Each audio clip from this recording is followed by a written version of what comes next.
Hi hello ಎಲ್ರಿಗೂ ನಮಸ್ಕಾರ. ನೀವು ನೋಡ್ತಾ ಇದ್ದೀರಾ ಕನ್ನಡ ಫಿಲ್ಮಾಲಜಿ. ನಾನು ನಿಮ್ಮ ವಿಶೇಷ್. ಈಗ ನಮ್ಮ ಜೊತೆ ಇದ್ದಾರೆ ಮಾಂಗ್ ದಿ ಯಂಗ್ ಚಿತ್ರದ senior actor Usha Bhandary. Madam, ಕಾರ್ಯಕ್ರಮಕ್ಕೆ ನಮಸ್ಕಾರ. Thank you. ಹೇಗಿದ್ರೆ ಮ್ಯಾಮ್? ಆರಾಮ್, ಸದ್ಯಕ್ಕೆ ಆರಾಮ್. ಓಕೆ ಸರ್, ನಿಮ್ಮ ಬಗ್ಗೆ ಒಂಚೂರು ಪರಿಚಯ ನಮ್ಮ ಪ್ರೇಕ್ಷಕರಿಗೆ. ನಮಸ್ತೆ, ಸರೋವರ್ ಅಂತ ನನ್ನ ಹೆಸರು. ನಾನು ರಂಗಭೂಮಿ ಜೊತೆಯಲ್ಲಿ ಸೀರಿಯಲ್ಗಳಲ್ಲಿ ಆ್ಯಕ್ಟ್ ಮಾಡ್ತಾಯಿದ್ದೆ. ಹಾಗೆ ನಮ್ಮ ಉಷಾ ಬಂಡಾರಿ ಮೇಡಮ್ ಅವ್ರ ಜೊತೆ ಆ್ಯಕ್ಟಿಂಗಲ್ಲಿ ಕಲಿತಾ ಇದ್ದೆ, ಅಭಿನಯ ಕಲಿತಾ ಇದೆ. ಸೊ ಇದು ಮಾಂಗ್ ದಿ ಯಂಗ್ ಡೆಬ್ಯೂ ಆಗಿ ಇದು ಮೊದಲನೇ ಸಿನಿಮಾ. ಇದಕ್ಕಿಂತ ಮುಂಚೆ ಶಾರ್ಟ್ ಫಿಲಮ್ಸ್ ಎಲ್ಲ ಮಾಡ್ತಾಯಿದ್ದೆ. ಡೆಬ್ಯೂ ಆಗಿ ನಾಯಕ ನಟನಾಗಿದ್ದು ಮೊದಲನೇ ಸಿನಿಮಾ. ಮೇಡಮ್, ನಿಮ್ಮ ಬಗ್ಗೆ ಪರಿಚಯ ಹೇಳಿದ್ದಾರೆ. ಹಾಯ್, ಎಲ್ರಿಗೂ ನಮಸ್ಕಾರ. ನನ್ನ ಹೆಸರು ಸೌಂದರ್ಯ ಗೌಡ. ನಾನು ಮಾಂಗ್ ದಿ ಯಂಗ್ ಚಿತ್ರದ ನಾಯಕಿ. ಹಾಗೆ ನಾನು ಅಡ್ವರ್ಟೈಸ್ಮೆಂಟ್ಸ್ ಮಾಡಲಿಂಗ್ ಇಂಡಸ್ಟ್ರಿಯಲ್ಲಿ 5-6 ಇಯರ್ಸಿಂದ ಇದ್ದೀನಿ. ಇದು ಸಿನಿಮಾದಲ್ಲಿ ಮೊದಲನೇ ಸಿನಿಮಾ. ಮ್ಯಾಮ್, ಈ ಚಿತ್ರದಲ್ಲೇ ನಿಮ್ಮ ಪಾತ್ರ ನೆಗೆಟಿವ್, ಹೌದು, ವಿಲನ್.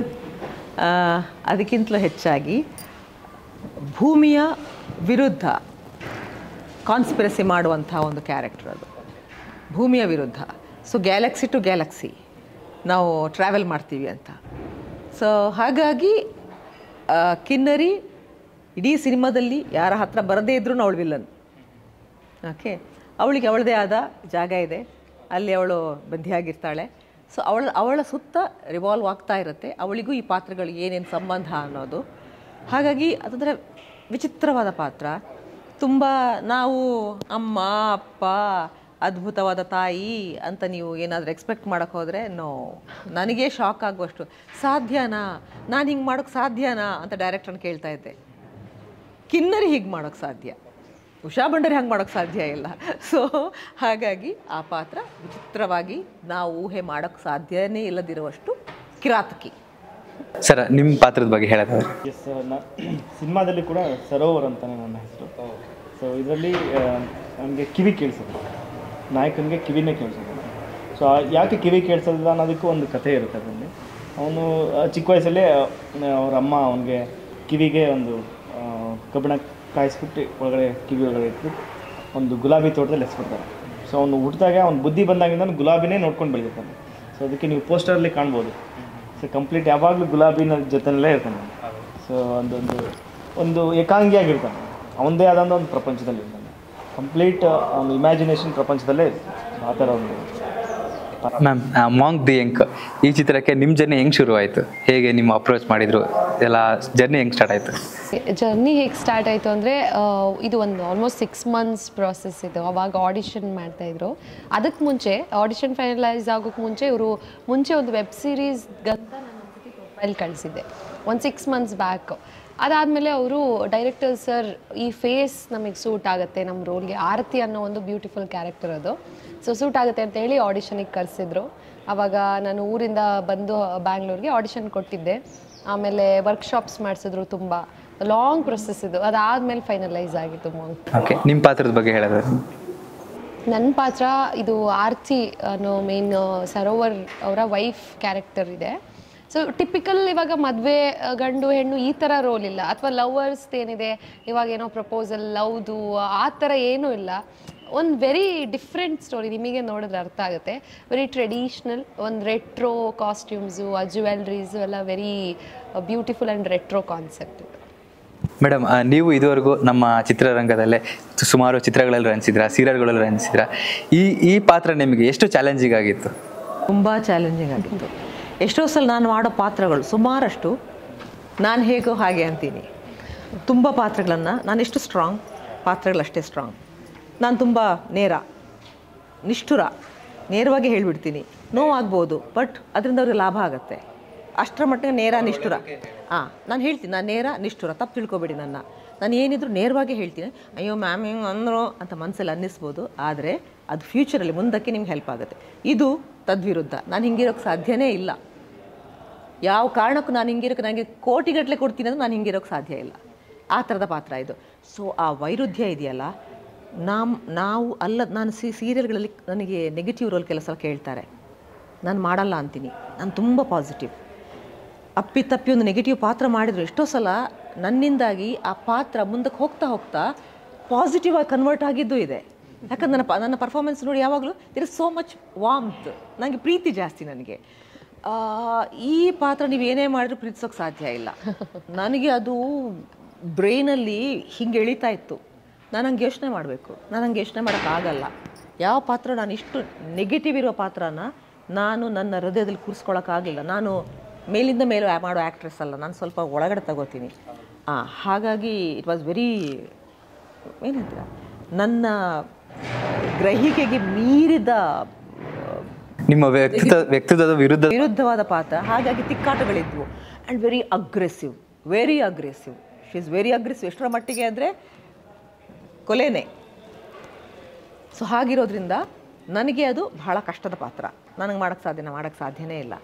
ಆ್ಯಂಡ್ ಕಿನ್ನರಿನ ತೋರಿಸೋ ರೀತಿ ಇದೆಯಲ್ಲ, ಅದು ಹಾಗೆ ತುಂಬ ವಿಚಿತ್ರವಾಗಿದೆ. ನೆಲದಲ್ಲೇ ಹೊರಲಾಡ್ತಿರ್ಬೇಕು, ನೆಲದ ಮೇಲಕ್ಕೆ ಎದ್ದು ಬರೋದೇ ಕಷ್ಟ ಅವಳನ್ನು ಹಾಗೆ. ಆ್ಯಂಡ್ ಬಾಡಿ ಲ್ಯಾಂಗ್ವೇಜ್ ಇರ್ಬೋದು, ಇನ್ನೊಂದಿರ್ಬೋದು, ಇಟ್ಸ್ ವೆರಿ ಸ್ಕೇರಿ. ಸ್ವಲ್ಪ ನೋಡಿದರೆ ಭಯಾನಕ ಬೀಭತ್ಸ. ನಮ್ಮ director Surya, it is hard to read. ಅವ್ರನ್ನ ಈಸಿಯಾಗಿ ಅರ್ಥ ಮಾಡ್ಕೊಳಕ್ಕಾಗಲ್ಲ. Is not an open book. ಅವ್ರನ್ನ ಅರ್ಥ ಮಾಡ್ಕೊಳ್ಳೋದು ಸ್ವಲ್ಪ ಕಷ್ಟ. ಆ ವಿಜುವಲ್ಸ್, ತಲೆ ತುಂಬ ವಿಜುವಲ್ಸ್ ಇದೆ. ಅದು ಈ ಥರದ ವಿಜುವಲ್ಸೇ ಬರಬೇಕನ್ನೋ ಒಂದು ಹಠ ಇದೆ. ಆ್ಯಂಡ್ ನೀವು ನೋಡಿರೋ ಹಾಗೆ ಟ್ರೈಲರಲ್ಲಿ ಕೂಡ ಅಷ್ಟೇ ಆ ವಿಜುವಲ್ಸ್ ನಿಮಗೆ ಕಾಣುತ್ತೆ. That is his plus point. ಎರಡನೇದಾಗಿ ಬಹಳ ಒಳ್ಳೆಯ ಕಾಸ್ಟ್ಯೂಮಿಗೆ ಸಂಬಂಧಪಟ್ಟಾಗೆ ಒಂದು ಸಣ್ಣ ಸೆನ್ಸ್ ಇದೆ. ನೀವು ಅವ್ರನ್ನೆಲ್ಲಾದ್ರೂ ನೋಡಿ, ಅದನ್ನು ಬಹುಶಃ ಇಂಟರ್ವ್ಯೂಸಲ್ಲಿ ನೀವು ನೋಡಿ, ಬೇರೆ ಬೇರೆ ರೀತಿಯ ಹ್ಯಾಟು, ಇದು ವೇಸ್ಟ್ ಕೋಟು ಯಾವುದು ಕಾಣಿಸ್ತಾ ಇರ್ತಾರೆ. ಆ್ಯಂಡ್ ಪ್ರತಿಯೊಂದು ಪಾತ್ರನೂ, ನಾನು ಮತ್ತೆ ಹೇಳ್ತೀನಿ ಅದನ್ನು, ಪ್ರತಿಯೊಂದು ಪಾತ್ರನೂ ನಾನೇ ಮಾಡ್ತಿದ್ದೀನೇನೋ ಅನ್ನೋ ಹಾಗೆ ಅಷ್ಟೇ ಚಂದ ಮಾಡಿ ಆ ಪಾತ್ರಗಳನ್ನು ಅಲಂಕರಿಸಿದ್ದಾರೆ ಅವರು, ಈ ಟೋಪಿಯಿಂದ ಹಿಡಿದು. Okay, so it's very peculiar. ಆ credit goes to Surya. And visuals Karthik. And ನಾವೆಲ್ಲರೂ ನಮ್ಮ ಡೈರೆಕ್ಟರ್ಗಳನ್ನ, ನಮ್ಮ ಡಿ ಒ ಪಿಗಳನ್ನ ಹೊಗಳ್ತೀವಿ. ಬಟ್ ಇಲ್ಲಿ ಇದ್ದ ಬಜೆಟಲ್ಲಿ ಪ್ರೊಡ್ಯೂಸರ್ಸ್ ಪಾಪ ತುಂಬ ಕೋಆಪ್ರೇಟಿವ್ ಆಗಿದ್ದರು. ಅಂಥದ್ರಲ್ಲಿ ಇರುವ ನ್ಯಾಚುರಲ್ ರಿಸೋರ್ಸನ್ನೇ ಬಳಸಿ ಅದ್ಭುತವಾಗಿ ಒಂದು ಕಲಾಕೃತಿನ ಹೊರಗೆ ತೆಗೆಯೋದಿದೆಯಲ್ಲ, ಅದು ಕಮೆಂಡೇಬಲ್. ನಾನು ಹೇಳೋದು ಯಾವಾಗಲೂ ಇರುವ ರಿಸೋರ್ಸಲ್ಲಿ ಕೋಟಿಗಟ್ಟಲೆಯಲ್ಲ, ನಮ್ಮ ದೊಡ್ಡ ದೊಡ್ಡ ಮಲ್ಟಿಕ್ರೋರ್ ಸಿನಿಮಾಗಳ ಥರ ಅಲ್ಲ, ಇರುವ ಬಜೆಟಲ್ಲೇ ಆ ಥರದ ಇಫೆಕ್ಟ್ ತೆಗೆಯೋದಿಲ್ಲ, ಅದು ಅದ್ಭುತ. ಓಕೆ, ಸೊ ಹಾಗಾಗಿ ಸಾರಿ ಏನೋ ಹೇಳ್ತಾ ಇದ್ದೆ, ನಾನು ನಿಲ್ಲಿಸ್ತೇನೆ ನನ್ನ. ಅದೇ ಇವ್ರ ಪಾಯಿಂಟಿಗೆ ಹೇಳೋದಕ್ಕೆ ಬರ್ತೀನಿ, ಸಾರಿ. ಅದು ಕಾರ್ತಿಕ್ ಅವ್ರ ಬಗ್ಗೆನೇ ನಾನು ಮೊನ್ನೆ ಹೇಳಿದೆ, ಹಿಂಗು ತೆಂಗಿದ್ರೆ ಮಂಗನ ಅಡುಗೆ ಮಾಡುತ್ತೆ ಅಂತ. ಎಲ್ಲ ಎಕ್ವಿಪ್ಮೆಂಟ್ಸು ಕೊಟ್ಬಿಟ್ಟು, ಜೊತೆಲೇ ಹಣ ಕೊಟ್ಬಿಟ್ಟು, ಒಳ್ಳೆ ಶೂಟಿಂಗ್ ಸ್ಪಾಟ್ ಕೊಟ್ಬಿಟ್ಟು ನೀವು ಶೂಟಿಂಗ್ ಮಾಡಿ ಅಂದರೆ ಒಳ್ಳೆ ಯಾರು ಬೇಕಾದರೂ ಮಾಡ್ಬೋದು. ಬಟ್ ಇರೋ ರಿಸೋರ್ಸಲ್ಲೇ ಅವರು ಬುದ್ಧಿವಂತಿಕೆ ಉಪಯೋಗಿಸ್ಕೊಂಡು ಒಂದು ಬ್ಯೂಟಿಫುಲ್ ಶಾಟ್ ತಗೊಳ್ಳೋದು ನಿಜವಾದ ಬುದ್ಧಿವಂತಿಕೆ, ನಿಜವಾದ ಪ್ರತಿಭೆ. ನೀವು ಹೇಳೋದಾದ್ರೆ ದುಡ್ಡಿದ್ರೇನೆ ಎಲ್ಲ ಸಿನಿಮಾ ಮಾಡೋಕ್ಕಾಗಲ್ಲ, ಯಾಕಂದ್ರೆ ದುಡ್ಡಿಂದ ಸಿನಿಮಾ ಅಲ್ಲ. ಇಲ್ಲ, ನಾವೇನಕ್ಕೆ ನಿಮಗೆ ಇತ್ತೀಚೆಗೆ ಅದು ಎಕ್ಸ್ಪೀರಿಯನ್ಸ್ ಆಗಿದೆ. ದೊಡ್ಡ ದೊಡ್ಡ ಸಿನಿಮಾಗಳು, ಕೋಟಿಗಟ್ಟೆ ಮಲ್ಟಿ ಕ್ರೋರ್ ಸಿನಿಮಾಗಳೆಲ್ಲ ಹೇಗಾದವು? ಯಾಕಂದ್ರೆ ಅಲ್ಲಿ ನಾನು ಹೇಳ್ತೀನಿ ಹೃದಯ ಬೇಕು ಅಂತೀನಿ, ಹೃದಯ ಇಲ್ಲ. ಅದು ಒಳ್ಳೆ ಮನಸ್ಸುಗಳ ಸಂಗಮ ಆಗಬೇಕು, ಕ್ರಿಯೇಟಿವಿಟಿ ಅನ್ನೋದೊಂದು ಅದರಲ್ಲಿದೆ. ಸೊ ಓಕೆ, ಸೊ ಈ ಚಿತ್ರದಲ್ಲೇ ಮೇಡಮ್ ನಿಮಗೆ ಗೊತ್ತಿರೋ, ನೀವು ಆ್ಯಕ್ಟ್ ಮಾಡಿರೋದಲ್ಲ, ನಿಮಗೆ ಬೆಸ್ಟ್ ಸೀನ್ ಅಂತ ಅನ್ಸಿದೆ ಯಾವ ಸೀನು ಜನಗೆ ತುಂಬ ನಾಟುತ್ತೆ? ಓಕೆ, ಬೆಸ್ಟ್ ಸೀನ್ ಅಂತನಾ? ಲಾಸ್ಟಲ್ಲಿ ಅದು ರಿವೀಲ್ ಮಾಡಬಾರ್ದು, ಬಟ್ ಲಾಸ್ಟಲ್ಲಿ ಒಂದು ಸೀನ್ ಬರುತ್ತೆ, ಒಂದು ರಿವೀಲಿಂಗ್ ಸೀನು. ಅಲ್ಲಿ ಆ ಸೀನ್ನ ನೋಡಿದಾಗ ಎಂಟೈರ್ ಮೂವಿ ಪಾಯಿಂಟ್ ಆಫ್ ವ್ಯೂವೇ ಚೇಂಜ್ ಆಗಿಬಿಡುತ್ತೆ. ಅದನ್ನು ನೋಡಿದಾಗ ಮತ್ತೆ ನೀವು ಇನ್ನೊಂದ್ಸತಿ ಮೂವಿ ನೋಡಿದ್ರೆ, ಇದು ಅವರ ಇದು ಹೇಗ ಅಂತ ಲೈಕ್ ಡಾಟ್ಸ್ ಕನೆಕ್ಟ್ ಆಗುತ್ತೆ. ಸೊ ಆ ಲಾಸ್ಟ್ ಕ್ಲೈಮ್ಯಾಕ್ಸ್ ಸೀನ್ ಅಂದರೆ ಅಲ್ಲಿ ಸ್ಟಾರ್ಟಿಂಗ್ ಅನ್ಕೊಂಡಿರೋದು ಟ್ವಿಸ್ಟ್ ಲಾಸ್ಟ್ ಬೇರೆನೇ ಆಗಿರುತ್ತೆ ಅದು. ಮ್ಯಾಮ್, ಯಾಕಂದರೆ ನಿಮಗೆ ತುಂಬ ಎಲ್ಲರೂ ಕೇಳಬೇಕಾದ ಪ್ರಶ್ನೆ ಅಂದರೆ, ನೀವು ಸುಮಾರು ವರ್ಷದ ಚಿತ್ರರಂಗದಲ್ಲಿ ನೋಡ್ಕೊಂಡು ಬಂದಿದ್ದೀರಾ. ಸೊ ಆಗ 100 Days ಅನ್ನೋ ಮೂವಿದು ತುಂಬ ಸುಲಭವಾಗಿತ್ತು. ಸೊ ಆಗಿನ ಚಿತ್ರರಂಗಕ್ಕೂ ಈಗಿನ ಚಿತ್ರರಂಗಕ್ಕೂ ನಿಮ್ಮ ಪ್ರಕಾರ ಎಷ್ಟು ಡಿಫ್ರೆನ್ಸ್ ಇದೆ? ಚಿತ್ರಗಳು ಹಾಗೇ ಆಗ್ತಿದ್ದಾವೆ, ಆದರೆ ಆಡಿಯನ್ಸ್ ಬದಲಾಗಿದ್ದಾರೆ. ಬದಲಾಗಿರೋ ಆಡಿಯನ್ಸ್ಗೋಸ್ಕರ ನಾವು ಸಿನಿಮಾ ಮಾಡ್ತಿಲ್ಲ. ಆಡಿಯನ್ಸ್ ಒಳ್ಳೆ ರೀತಿಲಿ ಬದಲಾಗ್ಬೋದು, ಕೆಟ್ಟ ರೀತಿಲೂ ಬದಲಾಗ್ಬೋದು. ಸೊ ಕೆಟ್ಟ ರೀತಿಲಿ ಬದಲಾಗಿದ್ದಾರೆ ಅನ್ನೋ ಕಾರಣಕ್ಕೆ ನಾವು ಅವ್ರಿಗೋಸ್ಕರ ಸಿನಿಮಾ ಮಾಡೋಕ್ಕಾಗಲ್ಲ. ಆ ಕೆಲಸನ ಸೋಷಿಯಲ್ ಮೀಡಿಯಾ ಮಾಡ್ತಾ ಇದೆ. ಓಕೆನಾ? ಸೊ ಎಷ್ಟೋ ಸಲ ಸೋಷಿಯಲ್ ಮೀಡಿಯಾ ಆ್ಯಂಟಿ ಸೋಷಿಯಲ್ ಆಗಿರುತ್ತೆ, ಹೌದಾ? ಯಂಗ್ಸ್ಟರ್ಸ್ನ ಬೆಳವಣಿಗೆಗೆ ಪೂರಕವಾಗಿ ಅದು ನಿಲ್ತಾ ಇಲ್ಲ. ಎಲ್ಲರೂ ಯಾವುದ್ರದ್ದು ಒಂದು ಹಿಂದೆ ಬಿದ್ದಿದ್ದಾರೆ. ಯಾರಿಗೂ ಇರುವುದೆಲ್ಲವ ಬಿಟ್ಟು ಇರದುದರೆಡೆಗೆ ತುಡಿಯುವುದೇ ಜೀವನ ಅನ್ನೋ ಹಾಗೆ ಇರುವುದನ್ನು ಬಿಟ್ಟು ಇರದುದರೆಡೆಗೆ ತುಡಿತಾ ಇದ್ದಾರೆ. ನಿಮಗದು ಎಕ್ಸ್ಪೀರಿಯನ್ಸ್ ಬಂದಿರುತ್ತೆ. ಎಷ್ಟೋ ಕೇಸ್ಗಳಾಗಿ ಹೆಣ್ಮಕ್ಳಿರ್ಬೋದು, ಗಂಡು ಮಕ್ಳಿರೋದು, ಈ ಥರದ ಜಾಗದಲ್ಲಿ ಸಿಕ್ಕಾಕೊಂಡಿರೋದು. ಸಿನಿಮಾ ಜನರಿಗೆ ಆಯಾಯ ಕಾಲಘಟ್ಟದಲ್ಲಿ ಏನು ಬದಲಾವಣೆಗಳಾದ್ವಿ ಅಲ್ಲ ಅದನ್ನು ಇಟ್ಕೊಂಡು ನಾವು ಸಿನಿಮಾ ತರಬೇಕು. ಫಾರ್ ಎಕ್ಸಾಂಪಲ್ ನಾವು ಬೇರೆ ಭಾಷೆಯ ಚಿತ್ರಗಳನ್ನು ರೆಫರೆನ್ಸ್ ತಗೋತೀವಿ. ಅಯ್ಯೋ ಅದ್ಭುತವಾಗಿದೆ ಆ ಸಿನಿಮಾ, ಎಲ್ಲ ಕನ್ನಡದವರು ಮುಗಿಬಿದ್ದು ಸಿನಿಮಾ ನೋಡ್ತಾರೆ ಬೇರೆ ಭಾಷೆ ಸಿನಿಮಾಗಳನ್ನ. ಬಟ್ ನಮ್ಮಲ್ಲಿ ಆ ಥರದ ಸಿನಿಮಾ ಬಂದಾಗ ಕನ್ನಡದಲ್ಲಿ ಅದ್ಭುತ ಸಿನಿಮಾಗಳು ಬರ್ತಿದ್ದಾವೆ ಅನ್ನೋದನ್ನು ಯಾರು ಮಾತಾಡ್ತಿಲ್ಲ. ನಮಗೊತ್ತು ಬರ್ತಿದ್ದಾವೆ, ಬೇರೆ ಭಾಷೆಯವರು ಮಾತಾಡ್ತಿದ್ದಾರಾ? ಇಲ್ಲ. ಆದರೆ ಬೇರೆ ಭಾಷೆಯವ್ರ ಸಿನಿಮಾಗಳು ಚೆನ್ನಾಗಿವೆ ಅಂತ ನಾವು ಕನ್ನಡದವ್ರು ಮಾತಾಡ್ತೀವಿ. ಇತ್ತೀಚೆಗೆ ಬಂದರೆ ಕೆಲವು ಸಿನಿಮಾಗಳು ನೀವು ನೋಡಿದರೆ ಥಿಯೇಟ್ರಲ್ಲಿ 90% ಕನ್ನಡದವರೇ ನೋಡಿದ್ದು. ಅದರ ಸಕ್ಸಸ್ಗೆ ಕಾರಣ ಕನ್ನಡದವರೇ. ಕೇಳಿದರೆ ಅಂಥ ಸಿನಿಮಾ ನಮ್ಮಲ್ಲಿ ಬರ್ತಿಲ್ಲ ಅಂತಾರೆ, ಸುಳ್ಳು. ನಾವು ಸಿನಿಮಾ ಕನ್ನಡ ಸಿನಿಮಾ ಅಂದ ತಕ್ಷಣ ಸಿನಿಮಾಗೋಸ್ಕರ ಥಿಯೇಟ್ರಿಗೆ ಹೋಗೋದನ್ನು ನಿಲ್ಲಿಸ್ಬಿಟ್ಟಿದ್ದೀವಿ. ನಮ್ಮ ಕನ್ನಡಕ್ಕೆ ಈ ಎಲ್ಲ ಡಿಪಾರ್ಟ್ಮೆಂಟಲ್ಲೂ ಡೈರೆಕ್ಷನ್ ಇರ್ಬೋದು, ಒಳ್ಳೆ ಯುವ ನಟರು ಇರ್ಬೋದು, ಎಲ್ಲ ಡಿಪಾರ್ಟ್ಮೆಂಟ್ಗೂ ಅವಶ್ಯಕತೆ ತುಂಬ ಇದೆ. ಅದೆಷ್ಟು ಮಟ್ಟಿಗೆ ಸರಿ ಅನಿಸುತ್ತೆ? ಇದೆ. ಯಾಕಂದರೆ ಕೆಲವು ಸಲ ಸ್ಟೂಡೆಂಟ್ಸ್ಗಳಿಗೋಸ್ಕರ ನಾನು ಕಥೆ ಕೇಳ್ತೀನಿ. ಕತೆ ಕೇಳುವಾಗ ನನಗೆ ಅನಿಸೋದು ಆ ಕತೆ ತಗೊಂಡು ಬರೋ ಹುಡುಗರಲ್ಲಿ ಇನ್ನೂ ಅವರು 90s ಆ ಇದರಲ್ಲಿದ್ದಾರೆ, 20 ವರ್ಷದ ಹಿಂದಿದ್ದಾರೆ. ಆಗಿನ ಕಾಲಘಟ್ಟಕ್ಕೆ ಏನು ಚೆನ್ನಾಗಿದೆ ಅಂತ ಅನ್ನಿಸ್ತಿತ್ತಲ್ಲ, ಅದು ನಾನು ಬಂದವಳು. ನನಗೊಂದಿಷ್ಟು ವರ್ಷಗಳಲ್ಲಿ ಸಿನಿಮಾ ನೋಡ್ಕೊಂಡು ಬಂದಿರೋದ್ರಿಂದ, 35-37 ವರ್ಷ ಆಯ್ತೇನೋ ನೋಡ್ಕೊಂಡು ಬಂದಿರೋದ್ರಿಂದ, ಇದು ಆ ಕಾಲಕ್ಕೆ ಹಳತಾಗಿದೆ ಸ್ಟೋರಿ. ಈ ಸ್ಟೋರಿಲೇನು ಹಳತಾಗಿದೆ, ಹೊಸ್ತು ಬೇಕು. ಹೊಸ್ತು ಈಗಿನವರಿಗೆ ಬೇಕು. ನೀವು ಕರೆಕ್ಟಾಗಿ ಅಬ್ಸರ್ವ್ ಮಾಡಿದ್ರೆ ಯಂಗ್ಸ್ಟರ್ಸ್ ಅಂತಾರೆ. ಒಂದು ಚಿಕ್ಕದು ಏನೋ ಒಂದು ಹಳೆ ಕಾಲದ ಏನೋ ತೋರಿಸಿದ ತಕ್ಷಣ ಅಂತಾರೆ.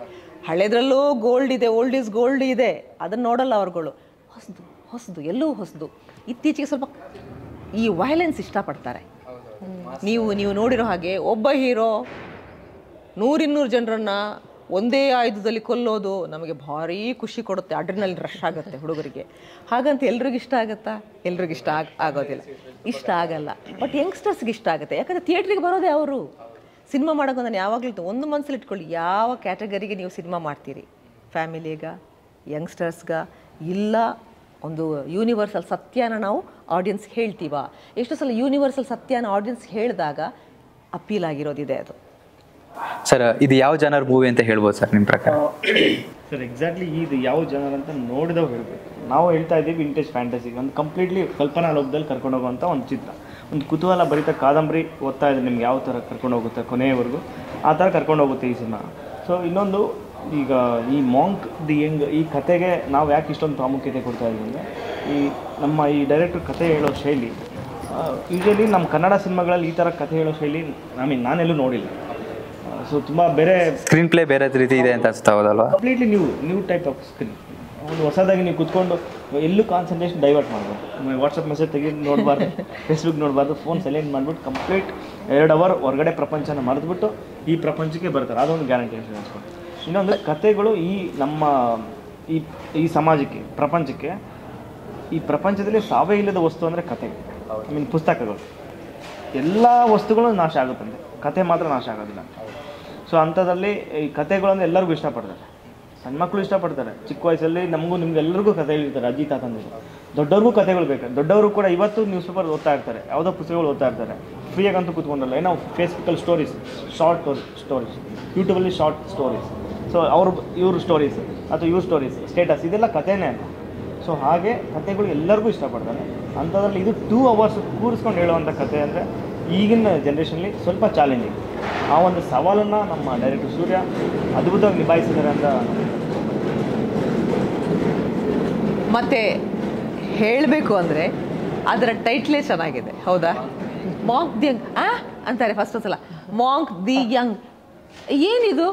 ಆ್ಯಕ್ಚುಲಿ ಟೈಟಲ್ ನೋಡಿದ ತಕ್ಷಣ ಇದೇನೋ ನಾರ್ಮಲ್ ಏನೋ ಹೊಸಬ್ರೇನೋ ಮಾಡಿರ್ತಾರೆ ಅನ್ಕೊಂಡು, ಬಟ್ ಆಫ್ಟರ್ ಟ್ರೈಲರ್ ನೋಡಿದ ಮೇಲೆ ಎಲ್ಲರಿಗೂ ಇದೇನು ಗುರು ಕನ್ನಡದಲ್ಲ ಹಿಂಗೆ ಮಾಡಿರೋದು ಈ ಥರ ಮೇಕಿಂಗ್ ಅಂತ ಹಂಗೆ ಅನ್ಸುತ್ತೆ. ಸೊ ಎಲ್ಲದೂ ಅಪೋಸಿಟ್ ಇದೆ. ಮತ್ತು ಮಜ ನಾನು ಹೇಳಿದೆ ಯಾವಾಗಲೂ ಅದರ ಟೈಟಲೇ ಒಂಥರ ಮಜವಾಗಿದೆ, ಮಾಂಕ್ ದಿ ಯಂಗ್ ಅನ್ನೋದು. ಅದರಲ್ಲೇ ಕಥೆ ಇದೆ, ಆ್ಯಕ್ಚುಲಿ ಅದರಲ್ಲೇ ಕಥೆ ಇದೆ. ಆ ಮಾಂಕ್ ದಿ ಯಂಗ್ ಡಿಕೋಡ್ ಮಾಡಿದ್ರೆ ಡಿಕೋಡ್ ಮಾಡಿದ್ರೇ ಕಥೆ ಇದೆ ಅದರಲ್ಲಿ. ಸೊ ಬುದ್ಧಿವಂತಿಕೆ ಇದೆ ಅದರಲ್ಲಿ. ಸೂರ್ಯನ ಬುದ್ಧಿವಂತಿಕೆನೇ ಅಲ್ಲೇ ಕಾಣುತ್ತೆ ನಿಮಗೆ, ಸೂರ್ಯನ ಬುದ್ಧಿವಂತಿಕೆ ಏನು ಅಂತ. ಮೇಡಮ್, ಮಾಂಕ್ ದಿ ಯಂಗ್ ಅಂದರೆ ನಿಮಗೆ ಒಂದು ಲೈನಲ್ಲಿ ಫಸ್ಟ್ ಏನು ನೆನಪಾಗುತ್ತೆ? ಏನು ಹೇಳ್ತೀರಾ? ಯೂಶಲಿ ಸಿನಿಮಾದಲ್ಲಿ ಮಾಂಕ್ ದಿ ಯಂಗ್ ಅಂದ್ರೆ ಒಂದು ಲೈನಲ್ಲಿ ಅಂದರೆ ಮೇನ್ ಇದು ವಿಜುವಲ್ ಟ್ರೀಟ್. ಎಲ್ರಿಗೂ ಒಂದು ವಿಜುವಲ್ ಟ್ರೀಟ್ ಸಿಗುತ್ತೆ. ಇದನ್ನ ಫೋನಲ್ಲ, ನೀವು ಫೋನಲ್ಲಿ ನೋಡಿರೋರು ಸುಮಾರು ಜನ ನನಗೆ ಟ್ರೇಲರ್ ಸಖತ್ತಾಗಿದೆ ಅಂತ ಆಲ್ಮೋಸ್ಟ್ ಥೌಸಂಡ್ಸ್ ಆಫ್ ಕಮೆಂಟ್ಸಲ್ಲಿ ಯಾವುದು ನೆಗೆಟಿವ್ ಕಮೆಂಟ್ಸ್ ಹಾಕಿಲ್ಲ ಯಾರು. ಎಲ್ಲರೂ ಇಷ್ಟು ಚೆನ್ನಾಗಿದೆ, ವಿಜುವಲ್ಸ್ ಚೆನ್ನಾಗಿದೆ ಅಂತಿದ್ದಾರೆ. ಬಟ್ ಥಿಯೇಟ್ರಲ್ಲಿ ನೀವು ನೋಡಬೇಕು, ನಾವು ಥಿಯೇಟ್ರ್ ಎಕ್ಸ್ಪೀರಿಯನ್ಸ್ ಇಸ್ ಮಸ್ಟ್ ಇದರಲ್ಲಿ. ಬಿಕಾಸ್ ಆ ವಿಜುವಲ್ಸ್, ಆ ಸೌಂಡ್, ಮತ್ತು ನಾವು ಎಲ್ಲೂ ನೋಡಿಲ್ಲದೆ ಇರೋ ಥರ ಒಂದು ವರ್ಲ್ಡ್ಗೆ ಕರ್ಕೊಂಡು ಹೋಗ್ತಾರೆ ಅವ್ರು ಹೇಳಿದ ಥರ. ಈ ಥರನೂ ಒಂದು ಬಿಕಾಸ್ ಅವರು ಸೂರ್ಯ ಅವ್ರ ಡೈರೆಕ್ಟರ್ದು ಅವ್ರ ಮೈಂಡೇ ಏನೋ ಒಂಥರ ವೆರಿ ಡಿಫ್ರೆಂಟ್. ಅವರು ಈಸ್ ಜಸ್ಟ್ ಇನ್ 20s ಇರೋದು ಅವರು. ಆ್ಯಂಡ್ ನಮ್ಮ ಮಾಂಕ್ ದ ಯಂಗ್ ಟೀಮಲ್ಲಿ ಎಲ್ಲರೂ ಯಂಗ್, ವೆರಿ ವೆರಿ ಯಂಗ್ ಪೀಪಲೇ ಆಲ್ಮೋಸ್ಟ್ ಇರೋದು. ಎಲ್ಲ ಯಂಗೆ, ಮಾಂಕ್ ದಿ ಯಂಗೆ, ಮಾಂಕ್ ಹಿಡ್ಕೋತಾರ ಇಲ್ಲೋ, ಬಟ್ ಎವ್ರಿಬಡಿ ಇಸ್ ಯಂಗ್ ಅಲ್ವಾ. ಲೈಕ್ DOP, ಇವರು ಮ್ಯೂಸಿಕ್ ಡೈರೆಕ್ಟರ್, ಹೀರೋ ಹೀರೋಯಿನ್ ಎಲ್ಲರೂ ಒಳಗಡೆ ಇರೋಂಥ ಮಕ್ಳು ಇರೋದು. ನೀವೇ ಸೀನಿಯರ್ ಮ್ಯಾಮ್ ಇದ್ದಾರೆ. ಅವ್ರು ಯಂಗ್ ಅಟ್ ಹಾರ್ಟ್, ಬುಡ್ಡಿ but young at heart. Young at. ನಿಮಗೆ ಫಸ್ಟ್ ಡೈರೆಕ್ಟರ್ ಒಂದು ಕತೆ ಹೇಳಿದಾಗ ಏನು ಅನಿಸ್ತು ma'am? What was your first reaction? ಏನಿಲ್ಲ, ಕತೆ ನನಗೇನು ಹೇಳಲೇ ಇಲ್ಲ. ಅದು ಹೆಂಗೆಂದ್ರೆ ಆಕ್ಟ್ರೆಸ್ ಹೀರೋಯಿನ್ ಬೇಕಿತ್ತು, ಹೀರೋಯಿನ್ಗೋಸ್ಕರ ಬಂದ್ರು ನೋಡ್ತಾ ಸೂರ್ಯ ನಾನು ಹಿಂಗೇ ನೋಡ್ತಾ ಇದ್ರು ಮೇಡಮ್.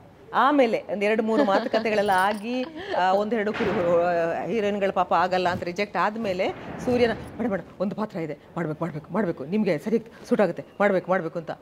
ನಾನು ಅಲ್ಲಿ ಇದನ್ನು ಹೆಂಗೆ ಅಂದರೆ ಏನಿಲ್ಲ, ಇವನಿದ್ದ ಕಳ್ಳ, ಏನಿಲ್ಲ, ಕಣ್ಣು ತೋರಿಸಿ, ಮೂಗು ತೋರಿಸಿ, ಹಲ್ಲು ತೋರಿಸಿ, ಅಷ್ಟೇ ಏನಿಲ್ಲ, ನಿಮಗೆ ಕೆಲಸನೇ ಇಲ್ಲ ಅಂದ. ಓಕೆ, ಸೀಕ್ವೆಲ್ ಇದೆ, ಅದ್ರಲ್ಲಿ ನೀವು ಬರ್ತೀರಾ. ಜೈ ಯಂಗ್ಸ್ಟರ್ಸ್ ನನ್ನಷ್ಟು ಅದು ಇದು ಎಲ್ಲೂ ಇತ್ತು, ಅದರಲ್ಲಿ ಒಂದು ಸಣ್ಣ ಇಮೋಷ್ನಲ್ ಅಟ್ಯಾಚ್ಮೆಂಟ್ ಇತ್ತು. ಐ ಸೆಡ್ ಎಸ್, ಓಕೆ ಬಂದು ಮಾಡಿಕೊಡ್ತೀನಿ ಅಂತ. ಹೋದರೆ ಸೆಟ್ಟಿಗೆ ಹೋದರೆ ಕತೆ ನಂಗೆ ಹೇಳಲೇ ಇಲ್ಲ. ಅಂದರೆ ಹೀಗೆ ನಿಮ್ಮ ಪಾತ್ರ ಹಿಂಗಿರುತ್ತೆ ಇಲ್ಲ, ಇಷ್ಟೇ ಒಂದು ಇದಿರ್ತಾಳೆ, ಅವಳು ಇದಾಗಿರ್ತಾಳೆ ಅಂತ ಒಂದು ಹೇಳಿ ಸಣ್ಣ ಮಟ್ಟಿನ ಅದರ ಒಂದು ಔಟ್ಲೈನ್ ಒಂದು ಲೈನಲ್ಲಿ ಹೇಳಿರೋಂಗೆ. ಅಲ್ಲಿ ಹೋದರೆ ಇಷ್ಟುದ ಬಂತು ಸ್ಕ್ರಿಪ್ಟು. ಏನಿದು ಅಂದೆ. ಇಲ್ಲ ಅದು ನೀವು ಬಂದಿದ್ದೀರಲ್ವಾ, ಒಂಚೂರು ಡೈಲಾಗ್ ಕೊಡೋಣ ಅಂತ. ಹಾಂ ಸರಿ ಅಂತಾಯಿತು. ಅದರ ಅಪಿಯರೆನ್ಸೇ ಭಾರಿ ಕಿರಿಕಿರಿ, ಅದು ಇಡೀ ದೇಹ ಎಲ್ಲ ಇದು. ಅದ್ರ ಜೊತೆಲಿ ಲೆಂಗ್ತಿ ಡೈಲಾಗ್, ನಾನೊಬ್ಬಳೇ ಬಡ್ಕೋಬೇಕು, ಎದುರುಗಡೆ ಹುಳ ಇಲ್ಲ. ಹುಳ ಇದ್ದು ಎಲ್ಲ ನೆಲದಲ್ಲೆಲ್ಲ ಬರೀ ಹುಳುಗಳೇ, ಕ್ರಿಮಿ ಕೀಟ ಹುಳ ಹುಪ್ಪುಟ್ಟು ಎಲ್ಲ ಹಾಕ್ಬಿಟ್ಟು ಅದರ ಬದ್ದಿರನ್ನು ಹಾಕ್ಬಿಟ್ಟಿದ್ರು ಸೂರ್ಯ. ಸೊ ಹುಳುಗಳಿದ್ವು, ಮನುಷ್ಯರಿರಲಿಲ್ಲ. ಓಕೆ, ಸೊ ಒಬ್ಬಳೇ ಬಾಯಿ ಬಡ್ಕೋಬೇಕಿತ್ತು ನಾನು. ಅದು ಆದಮೇಲೆ ಇನ್ನೊಂದು ಸ್ವಲ್ಪ ದಿವಸ ಆದಮೇಲೆ, ಸ್ವಲ್ಪ ಕೆಲವು ತಿಂಗಳುಗಳಾದಮೇಲೆ ಮತ್ತೆ ಬಂದರು, ಅದು ಎಂಡಲ್ಲಿ ಒಂಚೂರು ಮಾಡ್ತಾ ಇದ್ದೀವಿ ಅಂತ. ಸೂರ್ಯ ಮತ್ತೆ ನಾನು ಸಾಯಿಸ್ತೀರ ನಾನು ನೀವು ಅಂದೆ. ಯಾಕಂದ್ರೆ ನಿಜ ಹೇಳಬೇಕು ಅಂದರೆ ತುಂಬ ಫಿಸಿಕಲಿ ಸ್ಟ್ರೆನ್ಯೂಯಸ್ ಅದು, ಆ ಪಾತ್ರ ಮಾಡೋಕ್ಕೆ. ತುಂಬ ನೋವಾಗ್ತಿತ್ತು ನನಗೆ. ಆ್ಯಂಡ್ ಎವ್ರಿಥಿಂಗ್, ಗಂಟ್ಲು, ದೇಹ, ಎಕ್ಸ್ಪ್ರೆಷನ್, ಎವ್ರಿಥಿಂಗ್ ಈಸ್ ಲಾರ್ಜ್. ಅದರ ರೇಂಜ್ ಸಿಕ್ಕಾಪಟ್ಟೆ ಬೇಕು ಅದಕ್ಕೆ. ಹಾಗಾಗಿ ಒದ್ದಾಡಿದ್ದೆ. ಆ್ಯಂಡ್ ಹಾಗಾಗಿ ಊಟ ತಿಂಡಿ ಭಾಳ ಚೆನ್ನಾಗಿ ಕೊಡ್ತಿದ್ರಪ್ಪ ನನಗೆ. ಕೂತಲ್ಲೇ ಜ್ಯೂಸು, ಕೂತಲ್ಲೇ ಹಣ್ಣು, ತುಂಬ ಚೆನ್ನಾಗಿ ಸಾಕಿದ್ರು ನನ್ನ. ನಿಮ್ಮನ್ನು ಮಾತನಾಡ್ಕೋದು ಅದು ಎಲ್ಲ ಇಲ್ಲ, ನಾನು ಒಬ್ಬಳನ್ನೇ ಬೆಳಗಿನ ಜಾವ ಅವ್ರಿಗೆ ಬೈತಾ ಇದ್ರೆ ಹೊಳ್ತಾ ಇದ್ರೆ ಬೆಳಗಿನ ಜಾವ 5 ಗಂಟೆ ತನಕ ಕೆಲಸನೇ ಕೆಲಸ. ಅರ್ಧ ಗಂಟೆಗೆ ಒಂದ್ಸಲ ಊಟ ತಿಂಡಿ ಬರೋದು ನನಗೆ. ಹಾಗೆ ತಿಂದು ಅದ್ಭುತವಾಗಿ ಆ್ಯಕ್ಟಿಂಗ್ ಮಾಡಿದ್ದೀನಿ. ಹಾಗಾಗಿ ಸೊ ಮೇಡಮ್ ಹೇಳ್ತಿರೋದು ಏನು ಮೇಡಮ್ ಪ್ರಕಾರ? ಊಟ ಮಾಡೋಕ್ಕೂ ಆಗ್ತಾ ಇರಲಿಲ್ಲ, ಕುಡಿಯೋಕ್ಕೂ ಆಗ್ತಾ ಇರಲಿಲ್ಲ, ಕೈಯಲ್ಲಿ ಹೀಗೆ ಇಟ್ಕೋಬೇಕಿತ್ತು, ತಿನ್ನೋಕೆ ಆಗ್ತಿರಲಿಲ್ಲ. ಮೇಕಪ್ ಅವ್ರು ರಿಯಲ್ ಆಗಿ ನೋಡೋದಕ್ಕೂ ಭಯ ಆಗ್ತಾ ಇತ್ತು. ಆ ಥರ ಒಂದು ಲೈಕ್ ನೇಲ್ಸು, ಫೇಸು, ಬಾಯಿ, ಪ್ರತಿಯೊಂದು ಆ್ಯಕ್ಟಿಂಗ್ ಮಾಡಿ ಏನೋ ಅಂತ ನಿಂತ್ಕೊಂಡ್ಬಿಟ್ಟೆ ಅಂದರೆ ಕಟ್ ನಾನೇ ಅಂತಿದ್ದೆ. ಪಾಪ ಡೈರೆಕ್ಟರ್ ಅಲ್ಲ, ಯಾಕಂದ್ರೆ 2 ಉಗುರು ಉದುರೋಗಿರೋದು. ಸೊ ಮತ್ತೆ ಆ ಕತ್ಲೆಯಲ್ಲಿ, ನನ್ನ ಕತ್ಲೆಯಲ್ಲಿ ಆಗ್ತಿತ್ತದು.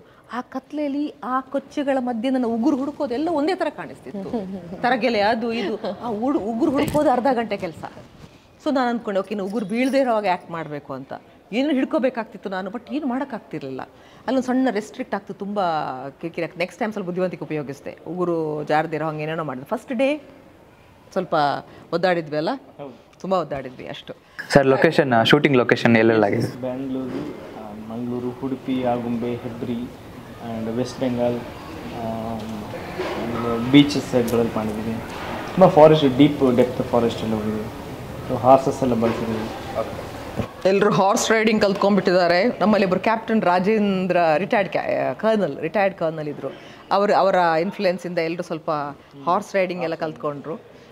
ಏನು ಭಾಳ ಎಲ್ಲ ಕೂತ್ಕೊಂಡು ಸ್ಟೈಲ್ ಮಾಡಿದ್ದು ಅದು ಹಾರ್ಸ್ ರೈಡಿಂಗಲ್ಲಿ. ಹಾಂ, ನೀವು ಕಲ್ತಿದ್ರೆ ಮೇಡಮ್? ಇಲ್ಲ, ಇವ್ರಗಳ ಗ್ಯಾಂಗ್ ಈ ಗ್ಯಾಂಗ್ಗಳೆಲ್ಲ ಒಂದಷ್ಟು ಇದ್ದಾರೆ, ಬೇರೆ ಗ್ಯಾಂಗ್ ಬರುತ್ತೆ, ಎವ್ರಿಬಡಿ ಕಲ್ತರು. ಹಾಂ, ನಿಮಗೆ ಶೂಟಿಂಗಲ್ಲೇ ತುಂಬ ಫನ್ನಿಯೆಸ್ಟ್ ಎಲಿಮೆಂಟ್ ಅಂತ ಏನು ಅನ್ನಿಸ್ತು? ಫನ್ನಿಯೆಸ್ಟ್ ಅಂದರೆ ಯೂಶ್ವಲಿ ನಂದು ಲೈಕ್ ಹ್ಯಾಪಿ ಕ್ಯಾರೆಕ್ಟರ್ ಇಲ್ಲ ಇದರಲ್ಲಿ. ಸೊ ತುಂಬ subtle traditional kind of depressed ಥರ ಆ ಥರ ಎಲ್ಲ ಇತ್ತು. ಸೊ ಇಲ್ಲಿ ನಾನು 24/7 ನನಗೆ ಶೂಟಿಂಗ್ ಇರೋ ಅಷ್ಟು ಟೈಮಲ್ಲಿ ಅಳೋ ಥರ ಸ್ಯಾಡಾಗೇ ಇರಬೇಕಿತ್ತು ಆಲ್ಮೋಸ್ಟ್. ಸೊ ನಾನು ನನ್ನ ಜೋವಿಯಲ್ ಆ್ಯಂಡ್ ಜಾಲಿಯ ಆರಾಮ್ಸೆ ನಗಾಡ್ಕೊಂಡಿರುವಂಥ ಹುಡುಗಿ. ಸೊ ನಾನು ನಗ್ತಿದ್ದು ನೋಡಿದಾಗೆಲ್ಲ ಡೈರೆಕ್ಟರ್ ಸೌಂದರ್ಯ ನೀವು ಕ್ಯಾರೆಕ್ಟ್ರಲ್ಲಿ ಹೋಗ್ಬೇಕು, ಅಳ್ತಾ ಇರಬೇಕು, ಬೇಜಾರು ಮಾಡ್ಕೊಂಡಿರ್ಬೇಕು ಅಂತ ಯಾವಾಗಲೂ ಹೇಳ್ತಿದ್ರು. ಅದು ಸ್ವಲ್ಪ ಚಾಲೆಂಜಿಂಗ್ ಆಗಿತ್ತು. ಅದಕ್ಕೆ ಕೇಳಿದ್ದು, ಈಗ ನೀವು ಜಾಲಿಯಾಗಿ ಹ್ಯಾಪಿಯಾಗಿ. ಹೌದೌದು, ನನಗೆ ಅದೇ ಮೇನ್ ಚಾಲೆಂಜ್ ನನಗಾಗಿದ್ದು. ಅಂದರೆ ಎಂಟೈರ್ ಮೂವಿ ನಾನು ನಿಮ್ಮ ಆಪೋಸಿಟ್ ಮಾಡಬೇಕಾಯ್ತು.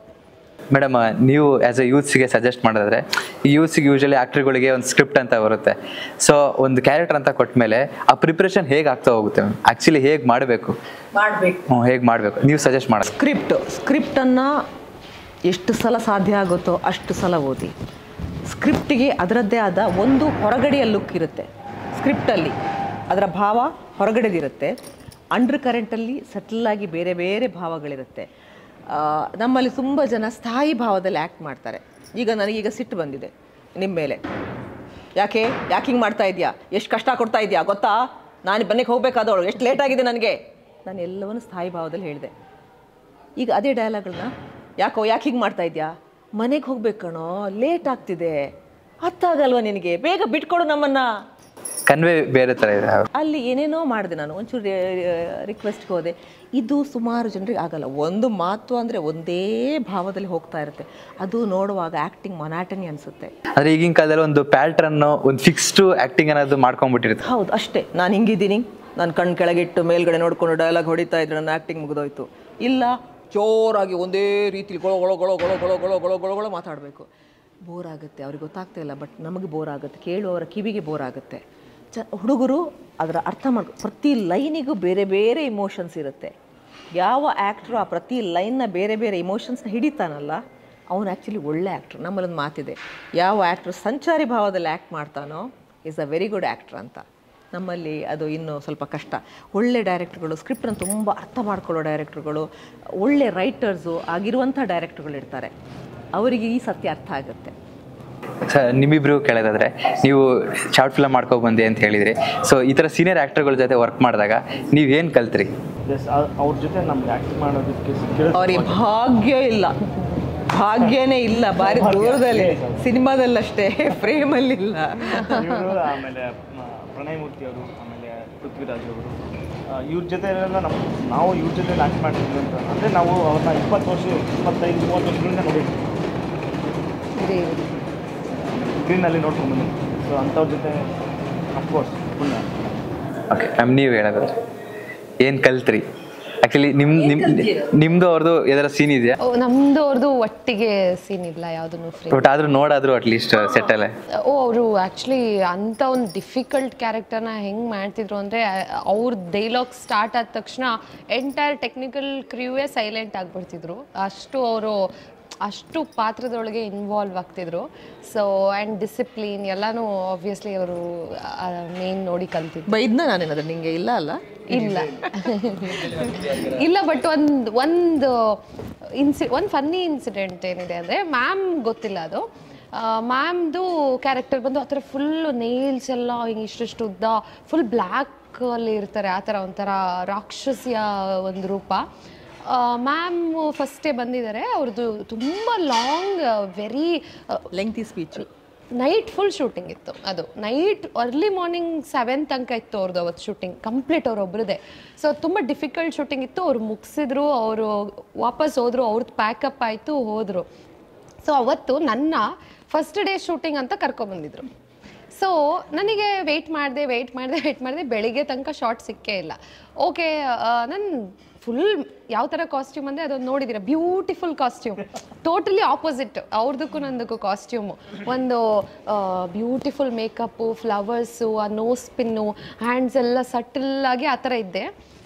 7 ಗಂಟೆಗೆ ಕರೆದ್ರು, ಬೆಳಿಗ್ಗಿನ ಜಾವ. ನಿನ್ನೆ ನೈಟ್ ನಾವು ಹಿಂದಿನ ದಿನ ನೈಟ್ ಬಂದಿರೋದು. ಆಮೇಲೆ ಆ ಗುಹಾಂತರ ಗುಹೆ ಒಳಗೆ ಇದ್ದಿದ್ದು. ಅವ್ರು ಹೋಗಿದ್ದಾರೆ, ಅವ್ರ ಪ್ಯಾಕಪ್ ಆಗಿದೆ. ಒಂದೇ ಒಂದು ಶಾರ್ಟ್ ಏನೋ ಹ್ಯಾಂಡ್ದು ಶಾರ್ಟ್ ಮಿಸ್ ಆಗಿದೆ ಅವ್ರದ್ದು. ಅವ್ರು ನೇಲ್ಸ್ ಮಾಡಿಕೊಂಡು ಆ ಕೈಯಲ್ಲಿ ಅದೊಂದು ಹ್ಯಾಂಡ್ ಶಾಟ್ ಮಿಸ್ ಆಗಿತ್ತು. ಸೊ ಡೈರೆಕ್ಟರ್ ಸರ್ ಬಂದು ಕರೆದ್ರು, ಒಂದೇ ಒಂದು ಇವಾಗ ಟೇಕ್ ಇದೆ ಅದು ಬನ್ನಿ ಅಂತ ಕರೆದ್ರು. ನಂದು ಪಾತ್ರ ಬಂದಿದೆ ಅಂತ ನಾನು ಎದ್ದು ಸ್ಟೈಲಾಗಿ ಬಂದೆ. ಬಂದು ಸೆಟ್ಟಲ್ಲಿ ನೋಡಿದ್ರೆ ಫುಲ್ ಗುಹೆ, ಫುಲ್ ರಾಕ್ಷಸಿಯ ಪ್ಲೇಸ್ ಇದೆ ಅಲ್ಲಿ.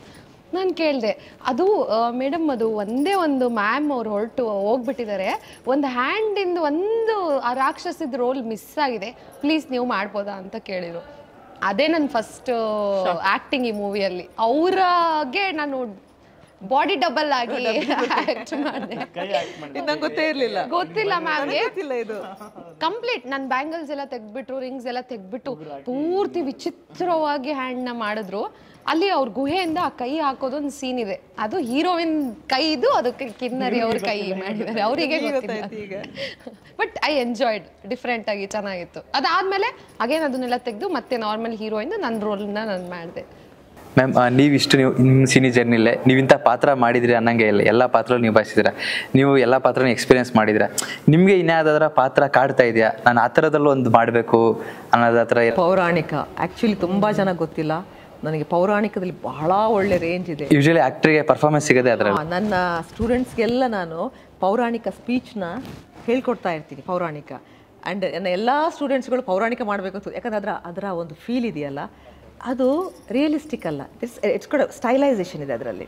ಅದನ್ನ ತುಂಬ ಜನ ಪೌರಾಣಿಕ ಮಾಡ್ತಾರೆ, ಯಾರಿಗೂ ಪೌರಾಣಿಕದ ಆ್ಯಕ್ಟಿಂಗ್ ಬರಲ್ಲ ಅಷ್ಟು ಸುಲಭವಾಗಿ. ಡೈಲಾಗ್ ಹೇಳ್ತಾರೆ ಅಷ್ಟೇ, ಸುಮ್ಮನೆ ಹಿಂಗೆ ನಿಂತ್ಕೋತಾರೆ, ಡೈಲಾಗ್ ಹೇಳ್ತಾರೆ. ನಮಗಲ್ಲಿ ಅರ್ಜುನ ಥರ ಕಾಣಲ್ಲ, ಇವನು ಬಾಡಿ ಲ್ಯಾಂಗ್ವೇಜ್ ಎಲ್ಲ ಯೂಸ್ ಮಾಡಿ, ಬಾಡಿ ಲ್ಯಾಂಗ್ವೇಜು, ಗ್ರೇಸು, ಒಂದು ಬಾಡಿಗೆ ಒಂದು PFP ಅಂತೀವಿ, pipe figure Pasteur, PFP.